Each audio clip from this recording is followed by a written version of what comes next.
Bismillahirrahmanirrahim.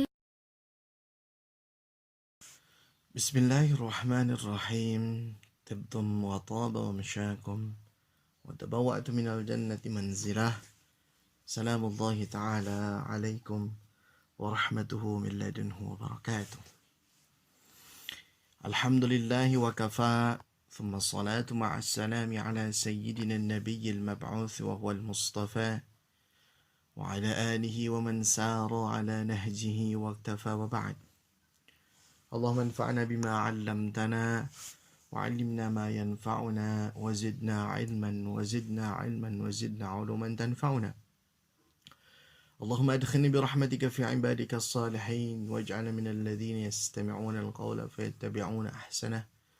Rabbana shrah lana sudurana wa yassir lana umurana wahlul 'uqdatam min alsinatina yafqahuna aqwalana. Subhanaka la 'ilma lana illa ma 'allamtana innaka antal alimul hakim. Ikhwatal iman, sahabat kajian online dimanapun antum berada, alhamdulillah pada kesempatan kali ini Allah masih berkenan memberikan kita kesempatan menjalankan aktivitas Ramadaniyah kita yang hampir genap setengah bulan kita jalani. Semoga kita bisa melaluinya dengan mutu dan kualitas ibadah serta kuantitas ketaatan yang kita bisa maksimalkan di sisa separuh Ramadan kemudian. Amin ya Allah ya Rabbal Alamin. Ikhwatal iman, bulan Ramadan di antara hakikat yang perlu kita ingat adalah bulannya ampunan Allah Subhanahu wa taala. Syahrul 'itqi minan nar. Syahrul 'itqi minan nar, yaitu bulan pembebasan dari belenggu api neraka.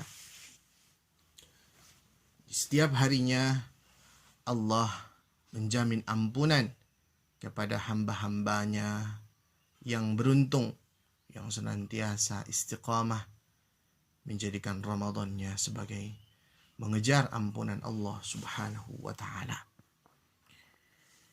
Maka di momen ini perlu kiranya kita membahas bagaimana cara kita agar mampu menjadi pribadi yang layak mendapat ampunan Allah Subhanahu wa taala. Orang baik bukan berarti dia tidak pernah salah. Orang baik adalah orang yang ketika berbuat sebuah kesalahan bersegera untuk melakukan taubat. Ya. Innamat taubatu 'ala Allahi lilladzina ya'maluna as-su'a bijahalah thumma yatubuna min qarib. Ya. Taubat itu bagi dia yang mana melakukan sebuah kesalahan, lalu gak lama setelah itu langsung dia melakukan taubat.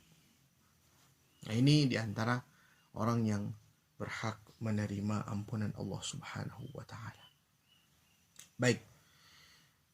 Agar taubat itu efektif, apa yang harus dilakukan pertama kali? Jadi, di kesempatan kali ini kita akan bahas judulnya Gerbang Menuju Taubat atau muhasabah dan introspeksi diri. Jadi muhasabah dan introspeksi diri yang kita bahas pada kesempatan sekarang adalah gerbang menuju taubat nasuha yang Allah cintai, sebagaimana dalam ayatnya, innallaha yuhibbut tawwabina wa yuhibbul mutatahhirin. Baik, ini menarik ya, introspeksi diri ini ya adalah upaya orang-orang yang hebat dalam mencapai, berusaha memperbaiki diri dan melayakkan diri agar mendapat ampunan Allah Subhanahu wa taala. Sebut saja Umar bin Khattab misalnya. Umar bin Khattab itu ya, ketika ketemu Salman Al-Farisi dia bertanya gitu kan. Malladzi balagaka anni ma tukrihu? Apa yang sampai kepadamu sesuatu yang ada pada diriku yang kau gak suka? Pernah dengar apa gak tentang aku yang mana kau gak suka? Umar bin Khattab itu sampai terang-terangan seperti itu. Lalu Salman Al-Farisi mengatakan, kamu, yang saya nggak suka itu kamu selalu mengumpulkan 2 lauk dalam satu hidangan makan. Sementara Rasul mencontohkan satu menu saja gitu. Dan Salman Al-Farisi menyampaikan apa yang dia tidak suka tentang Umar yang keduanya. Terus Umar bertanya, ada lagi gak selain yang 2 itu? Kata Salman Al-Farisi, tidak ada. Kata Umar, 2 hal tersebut saya sudah perbaiki, alhamdulillah. Masya Allah. Bahkan di suatu ketika Umar bin Khattab itu nanya ke Hudzaifah, ya, Hudzaifah bin Al-Yaman, ya. Ketika Hudzaifah ini kan digelari sebagai aminu hadhil ummah, sebagai penjaga rahasia umat ini. Rasulullah pernah mengkabarkan data atau sifat-sifat orang munafik kepada Hudzaifah ini, dan gak kepada semua sahabat dikasih tahu. Nah, Umar bin Khattab dengan ketelitiannya, dengan upayanya untuk senantiasa introspeksi diri, sampai nanya kepada Hudzaifah bin Al-Yaman, wahai Hudzaifah, anta sahibu sirri Rasulillah, engkau pemilik rahasia Rasulullah sallallahu alaihi wasallam, ya, fil munafikin, tentang orang-orang munafik. Fahal tara alayya syai'an min atharin nifaq, apakah kau mendapati ada tanda-tanda kemunafikan enggak dalam diri aku? Kata Umar bin Khattab, Masya Allah. Seseorang yang derajatnya tinggi, seseorang yang menjadi mertua Rasulullah Shallallahu Alaihi Wasallam, seseorang yang senantiasa interaksi dengan Nabi Shallallahu Alaihi Wasallam, banyak hukum Al-Quran, banyak hukum dalam agama ini datang atas sebabnya itu adalah Umar bertanya tentang sebuah hukum, tetapi senantiasa mengintrospeksi diri, senantiasa mencurigai dirinya sendiri agar senantiasa dikendalikan menuju pribadi yang lebih baik. Inilah Umar bin Khattab, ya. Dan bahkan ada sebuah kaidah, ya, setiap orang yang akalnya semakin matang dan posisinya semakin tinggi di sisi Allah, maka dia akan semakin tidak suka istilahnya itu, membangga-banggakan dirinya sendiri, ya. Semakin matang akal seseorang, semakin tinggi posisinya dan derajatnya di sisi Allah, maka akan semakin tidak suka membangga-banggakan dirinya sendiri. Kenapa? Karena semakin tinggi derajat seorang hamba di sisi Allah, semakin matang akalnya, akan semakin pandai melihat celah dan kekurangan dalam dirinya. Sebaliknya, orang yang semakin kecil ilmunya, semakin sedikit ilmunya, dan semakin jauh dari Allah, dia akan tak mampu melihat celah yang ada pada dirinya. Seperti orang yang bercermin di air yang keruh, air tak mampu menunjukkan apa yang ada pada wajahnya, atau bercermin di cermin yang sudah usang, sehingga cermin tersebut tak mampu menunjukkan apa yang ada pada dirinya. Kalau itu kekurangan maka diperbaiki, kalau itu kelebihan maka dikurangi, dan seterusnya. Ya, gitu kisah Umar bin Khattab radhiyallahu taala anhu, salah satu sahabat Nabi yang mulia, Masya Allah. Apalagi kita lebih perlu dan lebih harus kita introspeksi atas diri kita. Ketahuilah, jika Allah menghendaki kebaikan pada seorang hamba, maka akan Allah tunjukkan aib-aib dan celahnya pada dirinya. Kok bisa Allah cinta sama hamba tapi ditunjukin aibnya? Ya, karena saat aibnya terlihat oleh dia, memungkinkan untuk dia obati aib tersebut, dia perbaiki, dia benahi. Ya, sementara orang-orang yang tidak dikehendaki baik oleh Allah, dia merasa benar atas aib, dia merasa berjasa atas celah, sehingga dia tidak pernah memperbaiki diri, apalagi bertaubat dan berintrospeksi.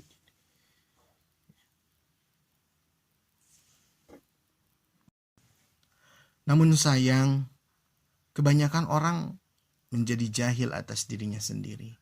Dia sangat jeli dan sangat pandai atas aib dan celah orang lain, namun dia abai, bahkan lengah atas aib dan celah dirinya sendiri. Dalam pepatah mengatakan, semut di ujung lautan terlihat, namun gajah di pelupuk mata tidak terlihat. Semoga kita tidak termasuk orang yang demikian.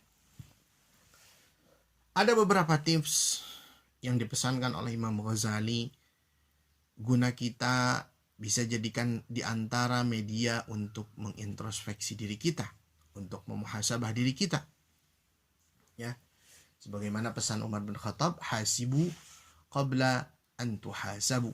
Introspeksilah diri kalian sebelum benar-benar nanti diintrospeks oleh Allah Subhanahu wa taala di yaumul hisab. Ada beberapa tips. Yang pertama, ayyajlisa baina yaday syekh al-basir, ya. Kita belajar duduk menghadiri atau bersilaturahim kepada seorang syekh atau kepada seorang guru atau kepada seorang alim yang zuhud dalam perkara dunia, yang ikhlas dalam berperan, yang jernih pandangan hati sanubarinya, yang tulus dalam memandang setiap permasalahan, yang munsif atau objektif dalam menilai. Maka kita sampaikan hal-hal yang ada pada diri kita agar beliau menilai apa yang ada pada diri kita. Ya, karena dia tidak takut dengan kepentingan pribadinya. Seorang alim yang tulus hanya takut kepada Allah Subhanahu wa taala. Dia akan mengatakan yang benar itu benar, yang salah itu salah, tanpa ada kepentingan apapun. Maka kita harus datang kepada seorang alim yang kita tahu keikhlasannya, kezuhudannya, sumbangsihnya terhadap agama kita, keikhlasannya berkontribusi kepada sesama. Maka datangilah, sowanlah, ya, ngadehes dalam istilah Sunda itu, kepada seorang alim yang seperti sifat tadi. Itu yang pertama. Yang kedua yang harus kita lakukan dalam media untuk mengintrospeksi diri kita agar efektif.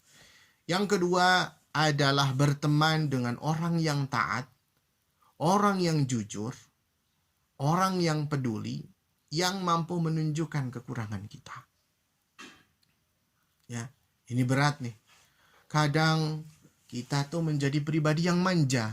Kita hanya mau berteman dengan orang yang saling enak-enakin aja terus meskipun dalam keadaan salah gitu. Tapi kita merasa gak betah kalau ada teman yang menunjukkan kesalahan diri kita. Apaan sih, ribet banget gitu ngurusi diri saya. Padahal tidak seperti itu. Teman yang sejati, teman yang sebenar-benarnya teman adalah dia yang menunjukkan kekhilafan dan kealfaan kita sehingga kita mampu memperbaikinya. Khairul ashab man yadulluka ala khair. Dalam pepatah Arab mengatakan, sebaik-baiknya teman adalah yang menuntunmu, yang menunjukimu, ya, kepada kebaikan. Yang menuju kepada kebaikan itu entah memperlihatkan kekurangan kita agar kita yang memperbaiki diri kita, memberikan masukan yang membangun, yang membuat diri kita menjadi lebih baik. Teman, ya, jangan sampai kita betah dengan orang yang senantiasa muji-muji kita, ya kan? Senantiasa ada saat kita punya rezeki. Carilah teman yang bisa menunjukkan alfa dan kekurangan kita. Karena dia yang akan menjadi teman sejati di dunia dan teman sejati nanti di akhirat kelak di surga Allah Subhanahu wa taala. Yang kedua, teman. Yang ketiga, ini mungkin pahit ya. Yang ketiga, mendengarkan omongan orang yang membenci kita. Ya. Nah, ini luar biasa ya. Kalau mendengarkan pembenci itu luar biasa, telinga kita akan panas. Tetapi harus kita ingat bahwasanya fa inna 'aina sukhti tubdi al-masawaya. Ya. Al-musawa'ah. Jadi pandangan kedengkian itu dia jujur dalam menuturkan kekurangan-kekurangan. Jadi orang kalau udah benci, ya, hal-hal yang bersifat keburukan tentang diri kita itu akan muncul dari lisannya. Nah, jangan jadikan itu sebagai serangan yang menjatuhkan kita, tapi jadikan sebagai bahan introspeksi diri kita. Ya, ketika ada seseorang yang membenci kita, mendengki kita, lalu keluar kata-kata yang membuat terbuka aib-aib kita, jadikan itu sebagai masukan. Ambil itu sebagai bahan masukan. Karena pandangan kedengkian itu ya muncul sebenar-benarnya atas kekurangan kita. Ya kalau misalkan ada yang fitnah dari kita, ya tinggal klarifikasi. Tapi kalau ada aib-aib yang benar dalam diri kita, jadikan itu sebagai bahan introspeksi, ya. Jadikan sebagai bahan introspeksi. Seorang yang beriman akan menerima berbagai masukan, nasihat, meskipun itu pahit dan menyakitkan dirinya.